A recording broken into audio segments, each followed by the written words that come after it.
सत्संग से सोधी आवे, नहीं जीव 84 में जावे। सत्संग से सोधी आवे, नहीं जीव 84 में जावे। अब मेटो द्वेष और राग, हो राग या उम्र बतेरी जाली। अब मेटो द्वेष और राग, हो राग या उम्र बतेरी जाली। अब कारण क्या था कि जितने भी अभी तक संत ऋषि में ऋषि हुए हैं वो अज्ञानी थे, तत्व ज्ञान से अपरिचित थे, वो परमात्मा को निराकार मानते थे और इसी आधार से सभी ने परमात्मा की सतीथि को जाना था। और इसी आधार से ये महर्षि दयानंद और इसके जितने भी अनुयायी आचार्य हुए हैं उन्होंने उसी आधार से भगवान को मानकर वेदों का अनुवाद किया। तो अब इनके आगे याद आ गई कि परमात्मा की महिमा चल रही है और हम परमात्मा परमात्मा लिखते आ रहे हैं। आगे चल के क्या देखा कि परमात्मा सशरीर है और मनुष्य दृश्य है, तो उनका भगदड़ मच गई। उन्होंने परमात्मा लिखना बंद कर दिया, पुरुष लिखना शुरू कर दिया। पुरुष माने भी प्रभु होता है संस्कृत में और हिंदी में, क्योंकि पुरुष जो है परमात्मा है, मनुष्य दृश्य है और उसने पुरुष को अपने जैसा रचा है मनुष्य को, इसलिए इनको भी पुरुष कहने लगे। तो यहां इन्होंने थोड़ी सी अपनी जो चतुरता दिखाई है कि कोई समझ ना ले कि भगवान साकार है। देखो ऋग्वेद मंडल नंबर 9 और सूक्त 1 और मंत्र नंबर 6 तक तो इन्होंने ठीक लिख दिया, हे परमात्मा की महिमा है। और 7 में गड़बड़ शुरू कर दी। उस पुरुष को जो ऊपर चलता रहा भगवान, उसको पुरुष लिख दिया, यहां लिखना था उस परमात्मा को। आगे देखो 8 में भी यही कर दिया, उस पुरुष को, उस परमात्मा को उग्र गतियां प्रेरणा करती हैं और भासमान शरीर को, तेजोमय शरीर को, सुंदर शरीर को वह पुरुष वो परमात्मा प्राप्त होता है अपने आत्माओं। ये स्पष्ट हो गया कि परमात्मा साकार है, सशरीर है और वो शरीर को प्राप्त होता, शरीर तो है ही उसका, यहां प्रकट होता तो हमें दिखता है कि वो हमें प्राप्त हुआ। वो अव्यक्त है, अव्यक्त मीन निराकार नहीं होता। अब पुरुष माने क्या होता है ये देखिए, इस महर्षि के ही अनुवाद में दिखाते हैं आपको, दयानंद के अनुवाद में। ये है यजुर्वेद है, ये प्रकाशक वही सार्वदेशी कार्य प्रतिनिधि सभा 2/5 महर्षि दयानंद भवन रामलीला मैदान नई दिल्ली। ये दयानंद सरस्वती द्वारा कृत है, ये अनुवाद किया है इसका और ये मुद्रक वही है। अब यजुर्वेद के अंतिम अध्याय का अंतिम मंत्र में इसने स्वयं लिखा पुरुष माने परमात्मा। ये देखो ये यजुर्वेद है वही, भाषा भाष्यम 4400 अध्याय 40वां अध्याय मंत्र नंबर 17। इसके अंदर ये पुरुष शब्द है, पुरुष, इसका अर्थ इन पुरुष है माने पूर्ण परमात्मा।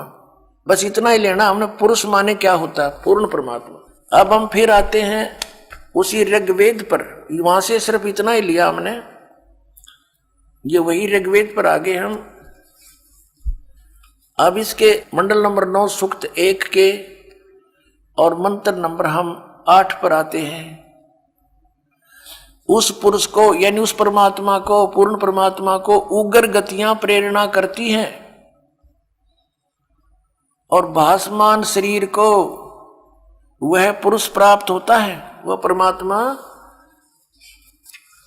भासमान शरीर को यानी सुंदर शरीर को प्राप्त होता है, जिसमें 3 प्रकार से दूसरों का वारण माने धारण पोषण करने वाला मधु में शरीर मिलता है, जिसमें 3 प्रकार से दूसरों का वारण माने कल्याण करने वाला मधु में शरीर मिलता है। 3 प्रकार के शरीर के द्वारा परमेश्वर पूर्ण ब्रह्म सत्य पुरुष कबीर साहब अपनी आत्माओं को कंट्रोल करता है, संभालता है, धारण पोषण करता है, कल्याण करता है।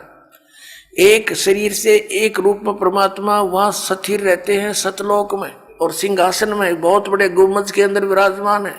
उनके एक रोम में, रोम माने बाल होता है, एक रोम में समझो, रोमकूप में समझो, इतना तेज है, करोड़ सूर्य मिला दे, करोड़ चंद्रमा, तो भी फीकी रोशनी रह जाए उन सब की, इतना तेजों में शरीर है भगवान का, बहुत विशाल शरीर है। दूसरे प्रकार का शरीर वो शिशु रूप धारण करके प्रत्येक युग में एक लीला करता है और एक जनसाधारण जैसी भूमिका करता है, अपने हाथों से निर्वाह करके दिखाता है।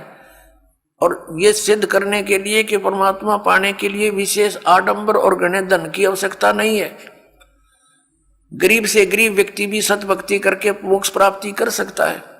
और उस दौरान परमात्मा अपनी तत्वदर्शी संत की भूमिका भी करते हैं। और तीसरे प्रकार की उनके शरीर की जो अन्य शरीर धारण करके परमात्मा रूप बनाकर रूपांतर करके आते हैं, वो एक जिंदा महात्मा यानी संत का रूप धारण करके आते हैं। और किसी भी पुण्यात्मा को कहीं भी मिल जाते हैं, उनको ज्ञान से परिचित कराते हैं, सतलोक ले जाते हैं, वापस छोड़ते हैं, अपने गवाह बना करके उनको प्रचार हेतु छोड़ देते हैं। ये तीन प्रकार से लीला करता भगवान, तीन प्रकार के शरीर धारण करके। तो उसकी बताई अब कहा, तो शिशु रूप में जब परमात्मा यहाँ प्रकट होते हैं तो उनकी परवरिश की लीला कुंवारी गायों के द्वारा होती है। ये वेद भी गवाही दे रहे हैं और वो प्रैक्टिकल परमात्मा ने 600 वर्ष पहले कर ही रखा। तो अब समझ में आ जाएगा who is God, Kabir is God. या देखिएगा, ये ऋग्वेद मंडल नंबर 9 सूक्त 1 मंत्र 8 हमने पढ़ लिया, अब 9वां पढ़ेंगे। उस सोम स्वभाव वाले श्रद्धालु पुरुष को, सोम माने लिखना था उस अमर पुरुष को, ये शिशुम, शिशुम यानी कुमार अवस्था में ही सब प्रकार से अभी अधन्या अहिंसनीय, धेनो माने गौवें तृप्त करती हैं। अब इन्होंने परमात्मा ने इनके कर कमलों से शुक्र है थोड़ा बहुत ठीक लिखवा दिया, ना तो कति अड़ंगा भी कर सकते थे। अभी अधन्या, अधन्या माने बिल्कुल बिना दनाई, जैसे दास बचपन से अपने गांव में सुना करते थे, कहते थे ये गायें बिना धनाई है, तो उसको संस्कृत में अधन्या, अधन्या बिना धनाई, यानी जिसने गर्भ धारण ना किया, यानी बिना धनाई है ये। और अभी अधन्या पूर्ण रूपेण यानी अनटच्ड कुमारी, अभी अधन्या माने कुंवारी गौओं के द्वारा, वो कुंवारी गायें दूध देती हैं, उससे भगवान की परवरिश की लीला होती है, वो तृप्त करती है उसको।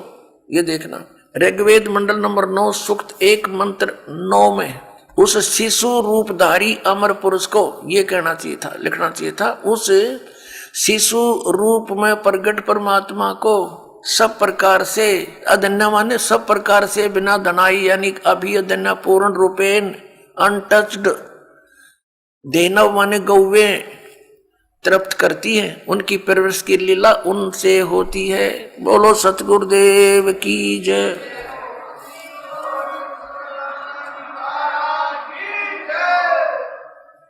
अपनात्मो, इस प्रकार परमात्मा की लीला को